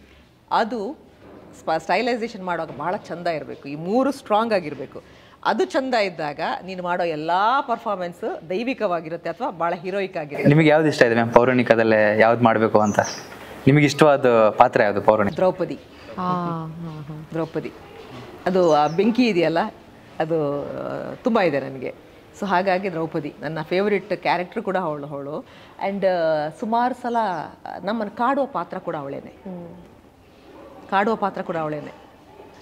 Sir, final ಆಗಿ ಮಾಂಗ್ ದಿ ಯಂಗ್ ಈ ಚಿತ್ರನ ಥಿಯೇಟ್ರಿಗೆ ಬಂದು ನೋಡಬೇಕು ಅಂತ ಹೇಳಿದರೆ ಏನಕ್ಕಿದೆ ಸರ್? ಅಂಥದ್ದು ಏನಿದೆ, ಏನಕ್ಕೆ ಬರಬೇಕು? ಕೆಲವೊಂದು ವಿಷಯನ ಆ ಪ್ಲೇಸಲ್ಲೇ ಮಾಡ್ಬೇಕಂತ ಹೇಳ್ತಾರಲ್ಲ. ಸೊ ಈಗ ಹೋಮ ಮಾಡೋದು ಎಲ್ಲ ಕಡೆ ಮಾಡೋಕ್ಕೆ, ಇದು ದೇವಸ್ಥಾನದಲ್ಲಿ ಹೋಗಿ ನಾವು ಏನೋ ಒಂದು ಪೂಜೆ, ಒಂದು ಸ್ಪೆಷಲ್ ಪೂಜೆ ಮಾಡಿಸ್ಬೇಕಂತ ದೇವಸ್ಥಾನದ ಒಳಗಡೆ ಹೋಗಿ, ಗರ್ಭಗುಡಿ ಒಳಗಡೆ ಹೋಗಿ ಮಾಡಿಸ್ತಾರೆ ಕೆಲವರು. ಸೊ ಹಾಗೆ ನೀವು ಒಂದು ಎಕ್ಸ್ಪೀರಿಯನ್ಸ್ ಬೇಕಂದ್ರೆ, ಒಂದು ಹೊಸ ಅನುಭವ, ಆ ವೈಬ್ಸ್, ಆ ಫ್ರೀಕ್ವೆನ್ಸೀಸ್ ಬೇಕು ಅಂದರೆ ನಿಮಗೆ ಥಿಯೇಟ್ರ್ ಒಳಗಡೆ ಬಂದರೆ ಸಿಗುತ್ತೆ. ನಮ್ಮ ಮ್ಯೂಸಿಕ್ ಡೈರೆಕ್ಟ್ರು ಸ್ವಾಮಿನಾಥನ್ ಅವ್ರ ಬಗ್ಗೆ ಒಂದು ವಿಷಯ ಹೇಳ್ತೀನಿ. ಅವರು ಹೆಂಗೆ ಅಂದರೆ ಒಂದು ಕೇಳಿದರೆ 4 ಕೊಡ್ತಾರೆ. ಯಾವುದೋ ಒಂದು ಸ್ಮಾಲ್ ಒಂದು ಕೇಳಿದರೆ 4 ಥರ ಟ್ಯೂನ್ ಕೊಡ್ತಾರೆ. ಅವ್ರು ಹೇಳ್ತಾ ಇದ್ರು, ರಿಯಲಿ ಆಸಮ್, ಎಕ್ಸಲೆಂಟ್ ಪರ್ಸನ್. ಅವ್ರಿಗೆ ತುಂಬ ಅದ್ಭುತವಾದ ಭವಿಷ್ಯ ಇದೆ. ಎಷ್ಟು ಸಾಂಗ್ಸ್ ಇದೆ ಸರ್ ಇದರಲ್ಲಿ? ಟೋಟಲ್ 4 ಇದೆ. ಸ್ವಾಮಿನಾಥನ್ ಅವ್ರು 3 ಮಾಡಿದ್ದಾರೆ. ಇನ್ನೂ ಒಂದು ಸ್ಮಾಲ್ ಬಿಟ್ ಒಂದು 2 minutes ಒಂದು ಸಾಂಗ್ ಬರುತ್ತೆ. ಇದು ಸಾಂಗ್ ಥರ ಸಾಂಗ್ ಆ ಥರ ಇದೆಯಾ? ಒಂದು ನಿಮ್ದೊಳೇನೋ ಇರ್ಬೋದೇನಲ್ವಾ? ನಮ್ದು ಅದು ಪ್ಯಾಥೋ ಸಾಂಗ್ ಆ ಥರದ್ದು. ಸುಪ್ರೀತ್ ಪಲ್ಗುಣ ಅಂತೇಳಿ ಅವರೊಂದು 2 ಸಾಂಗ್ ಮಾಡಿಕೊಟ್ಟಿದ್ದಾರೆ. ಐಟಮ್ ಸಾಂಗು, ಒಂದು ಲವ್ ಟ್ರ್ಯಾಕ್ ಸಾಂಗು, ಮತ್ತು ಇನ್ನೂ ಒಂದು 3 ಸಾಂಗು ನಮ್ಮ ಸ್ವಾಮಿನಾಥನ್ ಅವರು ಮಾಡಿದ್ದಾರೆ. ಮ್ಯಾಮ್, ನೀವು ಅವಾಗಲೇ ಹೇಳಿದ್ರಿ ಥಿಯೇಟ್ರಿಕಲ್ ಎಕ್ಸ್ಪೀರಿಯನ್ಸ್ ಮೂವಿ ಅಂತ. ಜನ ಥಿಯೇಟ್ರಿಗೆ ಬಂದರೆ ಏನು ಸಿಗುತ್ತೆ ಅವ್ರಿಗೆ? ಅವ್ರೊಂದು ಡಿಫ್ರೆಂಟ್ ವರ್ಲ್ಡ್ಗೆ ಹೋಗ್ಬೋದು. ಈಗ ಫೋನಲ್ಲಿ ನೋಡ್ತಿದ್ರೆ ಮತ್ತೆ ಆ ಫೋನ್ಸು, ಅಲ್ಲಿ ಬೇರೆ ಆ್ಯಪ್ ನೋಡೋದು, ಫೋನ್ ಕಾಲ್ಸ್ ಬರೋದು, ಆ್ಯಂಡ್ ಆ ಚಿಕ್ಕ ಸ್ಕ್ರೀನಲ್ಲಿ ಅಷ್ಟು ನಮಗೆ ಗೊತ್ತಾಗೋಲ್ಲ. ಆ ಸ್ಕ್ರೀನ್ದು ಏನು ಕೆಪಾಸಿಟಿ ಇರುತ್ತೆ ಅಷ್ಟೇ ನಮಗೆ ಕಾಣಿಸುತ್ತೆ. But theatre is meant for this kind of movies. ಒಂದು ವಿಜುವಲ್ ಟ್ರೀಟ್ ಸಿಗೋ ಅಂಥ ಮೂವೀಸ್ನ ನಾವು ಮಿಸ್ ಮಾಡದೆ ಥಿಯೇಟರ್ಗೆ ಹೋಗಿ ನೋಡಬೇಕು. ಅದರಲ್ಲೂ ಕನ್ನಡದವರು ಹೊಸ ಟೀಮ್, ಯಂಗ್ ಪೀಪಲ್ ಸೇರ್ಕೊಂಡು ಒಬ್ಬರು ಟೆಕ್ನಿಕಲ್ ಟೀಮ್ ಮಾಡಿದ್ದಾರೆ ಅಂದಾಗ ಆಬ್ವಿಯಸ್ಲಿ ನಾವು ಕನ್ನಡದವರಾಗಿ ಅವ್ರಿಗೆ ಹೋಗಿ ಸಪೋರ್ಟ್ ಮಾಡಬೇಕು. ಆ್ಯಂಡ್ ಬಂದರೆ ಅವ್ರಿಗೆ ಒಂದದು ವಿಜುವಲ್ ಟ್ರೀಟ್ ಅಷ್ಟೇ. ನಮ್ಮ ಮ್ಯೂಸಿಕ್ ಡೈರೆಕ್ಟ್ರು ಸ್ವಾಮಿನಾಥನ್ ಅವರು ಲಾಸ್ಟಲ್ಲಿ ಒಂದು ಸ್ವಲ್ಪ ಒಂದು 2 minutesವರೆಗೂ ಒಂದು ಮ್ಯೂಸಿಕ್ ಬರುತ್ತೆ ಲಾಸ್ಟಲ್ಲಿ, ಸೆಕೆಂಡ್ ಹಾಫಲ್ಲಿ. ಸೊ ಅದನ್ನು ಅಬ್ಸರ್ವ್ ಮಾಡಿದರೆ, ಅದನ್ನು ನೋಡ್ತಾ ನಿಮ್ಮ ಕಂಪ್ಲೀಟ್ ಹೊರಗಡೆ ಪ್ರಪಂಚನೇ ಮಾಡ್ತಿದ್ದಾರೆ. ಇಕ್ನೋಡೈಸ್ ಮಾಡುವಾಗ ಒಂದು ಮ್ಯೂಸಿಕ್ ನಿಧಾನ ಕಟ್ಕೊಂಡು ಹೋಗ್ತಾರೆ. ಸೊ ಅದೊಂದು ಅದ್ಭುತವಾದ ಮ್ಯೂಸಿಕ್. ನಿಮ್ಮ ಅನುಭವದ ಪ್ರಕಾರ ಮಾಂಗ್ ದಿ ಯಂಗ್ ಏನಕ್ಕೆ ಥಿಯೇಟ್ರಲ್ಲಿ ನೋಡಬೇಕು? ನನ್ನ ಪ್ರಕಾರ ಕನ್ನಡ ಸಿನಿಮಾಗಳನ್ನ ಥಿಯೇಟ್ರಲ್ಲೇ ನೋಡಬೇಕು. ಓಕೆ, ಅದು ಒಳ್ಳೆ ಸಿನಿಮಾನೋ ಕೆಟ್ಟ ಸಿನಿಮಾನೋ, ನಮ್ದೊಂದು ಥ್ಯಾಂಕ್ಸ್ ಗಿವಿಂಗ್, ಎಸ್ಪೆಷಲಿ ಈ ಥರ ಎಕ್ಸ್ಪೆರಿಮೆಂಟಲ್, ಹೌದು, ಎಕ್ಸ್ಪೆರಿಮೆಂಟ್ ಮೂವಿ ಇದ್ದಾಗ ನಾವು ನೋಡಬೇಕು. ನೋಡಿ ಈ ಡೈರೆಕ್ಟ್ರ್ ಏನು ಮಾಡಿದ್ದಾರೆ, ಈ ಕ್ಯಾಮ್ರಾಮನ್ ಏನು DOP ಏನು ಮಾಡಿದ್ದಾರೆ, ಇವ್ರು ಮ್ಯೂಸಿಕ್ನವ್ರು ಏನು ಮಾಡಿದ್ದಾರೆ, ಆ್ಯಕ್ಟರ್ಸ್ ಎಲ್ಲ ಕಡೆ ಬ್ಲೆಂಡ್ ಆಗ್ತಾರೆ. ಬಟ್ ಈ ಪೆಕ್ಯುಲರ್ ಆಗಿ ಸಿನಿಮಾ ಮಾಡುವಂಥವ್ರು ಇದ್ದಾರಲ್ಲ, ಅದು ಟೆಕ್ನಿಕಲ್ ಟೀಮೇ. ಸೊ ನಾವು ಅವ್ರನ್ನ ಅಪ್ರಿಷಿಯೇಟ್ ಮಾಡಬೇಕು. ಹಾಗಾಗಿ ನಿಮ್ಮ ವಿಜುವಲ್ ಟ್ರೀಟ್ ಇರ್ಬೋದು, ಮ್ಯೂಸಿಕ್ ಇರ್ಬೋದು, ಪರ್ಫಾರ್ಮೆನ್ಸು, ಬೇರೆ ಬೇರೆ ರೇಂಜ್ನ ಪರ್ಫಾರ್ಮೆನ್ಸ್ ಇದೆ. ಅದಕ್ಕಿಂತ ಹೆಚ್ಚಾಗಿ ನಾನು ಈ ಪದ ಬಳಸ್ತೀನಿ, ವಿಚಿತ್ರ ಅಂತ. ಒಂದು ಸಣ್ಣ ವಿಚಿತ್ರವಾದ ಅಪ್ರೋಚ್ ಇದೆ ಅದಕ್ಕೆ, ಬೇರೆ ರೀತಿಯ ಅಪ್ರೋಚ್ ಅದು. ಇದು ಎಲ್ಲ ಸಿನಿಮಾಗಳಲ್ಲಿ ಸಿಗುವಂಥದ್ದಲ್ಲ. ಬಹುಶಃ ಈ ಥರದ್ದು ಸುಮಾರು ಸಲ ನಾನು ಇದು ಹೇಳೋ ತಪ್ಪಾಗುತ್ತೆ. ಎಲ್ಲರೂ ಅವರವರ ಸಿನಿಮಾ ಮಾಡುವಾಗ ನಾವು ಬೇರೆ ಥರ ಮಾಡಿದ್ದೀವಿ, ಹೊಸದಾಗಿ ಮಾಡಿದ್ದೀವಿ, ವಿಭಿನ್ನ ಇದು ಎಂತ ಎಲ್ಲ ನಾವು ಪದಗಳನ್ನ ಬಳಸ್ತೀವಿ. ಬಟ್ ಇದನ್ನು ಈ ಆ್ಯಕ್ಟ್ ಮಾಡುವಾಗಲೇ ನಾನು ಸೂರ್ಯಂಗೆ ಬೈತಾ ಇದ್ದೆ, ಸೂರ್ಯ ಏನು ಸಿನಿಮಾ ಮಾಡ್ತಿದ್ಯಾ ಸೂರ್ಯ ಇದು ನೀನು ಅಂತ. ಜನಕ್ಕೆ ಅರ್ಥ ಆಗುತ್ತೆ ಮ್ಯಾಮ್, ಸ್ವಲ್ಪ ಕಷ್ಟ ಆಗುತ್ತೆ ಅರ್ಥ ಮಾಡ್ಕೊಳ್ಳೋಕ್ಕೆ. ಹೇಗೆ ಲಿಂಕ್ ಇದೆ, ಬಟ್ ಪೇಷನ್ಸ್. ಸಿನಿಮಾ ಎಲ್ಲಿ ಕತೆ ತಗೊಂಡು ಹೋಗುವಾಗ ಇದೇನು ಹಿಂಗೆ ತಗೊಂಡು ಹೋಗ್ತಾ ಇದೆ ಅಂತ ಎಲ್ಲಿ ಅದು ಓಪನ್ ಆಗುತ್ತಲ್ಲ, ಅಲ್ಲಿ ಇದಾ ಇದು ಕಥೆ ಅನ್ನೋ ಹಾಗೆ. ಮತ್ತು ಲಿಂಕ್ಗಳಿದ್ದಾವೆ ಎಲ್ಲ. You have to watch. ಇದು ರೆಗ್ಯುಲರ್ ಊಟ ಮಾಡೋ, ಬಾ ಮಗನೇ ಇದು ಮಾಡೋ, ಡಿಶಿಮ್ ಫೈಟ್ ಮಾಡೋ ಆ ಥರದ ಕಮರ್ಷಿಯಲ್ ಸಿನಿಮಾ ಅಲ್ಲ. ನಮ್ಮ ಯಂಗ್ಸ್ಟರ್ಸು ಸ್ವಲ್ಪ ಕ್ರಿಯೇಟಿವ್ ಆಗಿ ಹೊಸ ರೀತಿಯ ಸಿನಿಮಾಗಳನ್ನು ನೋಡಬೇಕು, ಬೇರೆ ರೀತಿಯ ಸ್ಕ್ರಿಪ್ಟ್ಗಳಿಗೆ ಮನಸ್ಸನ್ನು ಓಪನ್ ಮಾಡ್ಕೋಬೇಕು. ಬರೀ ಫೋನಲ್ಲಿ ಸೋಷಿಯಲ್ ಮೀಡಿಯಾ ಹುಡುಕುವಂಥ ಯಂಗ್ಸ್ಟರ್ಸ್ ಆಗದೆ ಸಿನಿಮಾಗಳಲ್ಲೂ ಒಳ್ಳೊಳ್ಳೆ ಡೈರೆಕ್ಟರ್ಸು ಒಳ್ಳೊಳ್ಳೆ ಸ್ಕ್ರಿಪ್ಟ್ ಇಟ್ಕೊಂಡು ಬರ್ತಿದ್ದಾರೆ ಅಂದಾಗ ಅಟ್ಲೀಸ್ಟ್ ಹೋಗಿ ಓಕೆ ಈ ಸಿನಿಮಾದಲ್ಲಿ ಇದು ಚೆನ್ನಾಗಾಗಿದೆ, ಇದು ಕೆಟ್ಟದಾಗಿದೆ, ಇಲ್ಲಿ ಇವರು ಭಾಳ ವಿಚಿತ್ರವಾಗಿ ಏನೋ ಮಾಡಿದ್ದಾರೆ, ಈ ಥರದ ಒಪಿನಿಯನ್ ಕೊಡುವಷ್ಟರ ಮಟ್ಟಿಗಾದರೂ ಅವ್ರ ಬುದ್ಧಿವಂತಿಕೆ ಬೆಳೆಸ್ಕೋಬೇಕು ಅಂದರೆ ಥಿಯೇಟ್ರಿಗೆ ಬರಲೇಬೇಕು. ಪ್ಲೀಸ್ ಬನ್ನಿ ಥಿಯೇಟ್ರಿಗೆ ಬನ್ನಿ. ಲಾಸ್ಟಲ್ಲಿ ಒಂದು ವಿಷಯ ಹೇಳೋಕ್ಕೆ ಇಷ್ಟಪಡ್ತೀನಿ. ಈಗ ನಮ್ಮ ಈ ಸಿನಿಮಾ ಆಗೋದಕ್ಕೆ ಪ್ರತಿಯೊಬ್ಬರು ಟೆಕ್ನಿಷಿಯನ್ಸ್ ಆ್ಯಂಡ್ ಪ್ರತಿಯೊಬ್ಬರು ಆರ್ಟಿಸ್ಟ್ಗಳು ಬಹಳ ಸಪೋರ್ಟ್ ಮಾಡಿದ್ದಾರೆ. ಪ್ರೊಡ್ಯೂಸರ್ಸ್ ಯಾಕೆ ಬಿಡ್ತೀರಾ? Producers yes of course. ಪ್ರೊಡ್ಯೂಸರ್ಸ್ ಬಗ್ಗೆ ಹೇಳಬೇಕು. ಈಗ ಯೂಶಲಿ ಕಮರ್ಷಿಯಲ್ ಸಿನಿಮಾ ಅಥವಾ ಯಾವುದೋ ಒಂದು ನಾರ್ಮಲ್ ಸಿನಿಮಾ 4 ಫೈಟ್ 1 3 ಸಾಂಗು ಅವರು ಪ್ರಾಫಿಟ್ ಅವ್ರ ಲಾಭ ಬರೋದೇ ನೋಡ್ಕೋತಾರೆ ಯೂಶಲಿ. ಈ ಥರದ ಹೊಸದಕ್ಕೆ ಟ್ರೈ ಮಾಡೋದು ಸ್ವಲ್ಪ ಕಷ್ಟ, ಸ್ವಲ್ಪ ಒಂಚೂರು ಹಿಂದೆ ಸರಿತಾರೆ. ಅಂಥದ್ರಲ್ಲಿ ನೀವು ಮುನ್ನುಗ್ಗಿ ಮಾಡಿ ಒಂದು ಒಂದು ಸೃಜನಶೀಲತೆಗೆ ಪ್ರೋತ್ಸಾಹ ಕೊಡ್ತಿದ್ದಾರಲ್ವ ಆ ಪ್ರೊಡ್ಯೂಸರ್ಸ್. ಅಷ್ಟು ವರ್ಷಗಳಿಂದ ಜಿದ್ದಲ್ಲಿ ಅದರ ಹಿಂದೆ ಬಿದ್ದು ಒಂದು ರೀತಿ ಅವರು ಪ್ರತಿ ಸಲ ಈ teaser, song release, teaser, trailer ಅಂದಾಗ ಒಂದು ವಿಚಿತ್ರವಾದ ಒಂದು ಸೆಲೆಬ್ರೇಷನ್ ಮೂಡಲ್ಲಿ ಹೊರಗೆ ಬರ್ತಾರೆ. ನಾನು ಯಾವ ಸಿನಿಮಾಗಳಿದೆ ನೋಡಿಲ್ಲ. ದೇ ಆಲ್ ಸೆಲೆಬ್ರೇಟ್, ಗೊತ್ತಾ, ಲಿಟ್ರಲಿ ಸೆಲೆಬ್ರೇಟ್. ನಾನು ಜಗಳ ಆಡ್ತಿದ್ದೆ, ನೀವೆಲ್ಲ ಎಲ್ಲರೂ ಒಂದೇ ಚಂದ ಕಾಸ್ಟ್ಯೂಮ್ ಹಾಕೊಂಡು ಬಂದಿದ್ದೀರಾ, ನನಗೆ ನೀವು ಕಾಸ್ಟ್ಯೂಮ್ ಕೊಡ್ತಾ ಇಲ್ಲ. ಕಾರ್ಪೊರೇಟ್ ಲುಕ್ ಎಲ್ಲ ಅಪ್ರೋಚೇ ಡಿಫ್ರೆಂಟ್. ಓಕೆ, ಅವರು ಅದನ್ನು ಇವತ್ತಿಗೂ ಆ ಸಿನಿಮಾ ನಂಬಿಕೊಂಡು ಬಂದಿದ್ದಾರೆ. ಆ್ಯಂಡ್ ದಟ್ ಈಸ್ ದೇರ್ ನಂಬಿಕೆ, ಆ ಟ್ರಸ್ಟ್ ಇದೆಯಲ್ಲ, ದಟ್ ಈಸ್ ರಿಯಲಿ ಸ್ಟ್ರಾಂಗ್.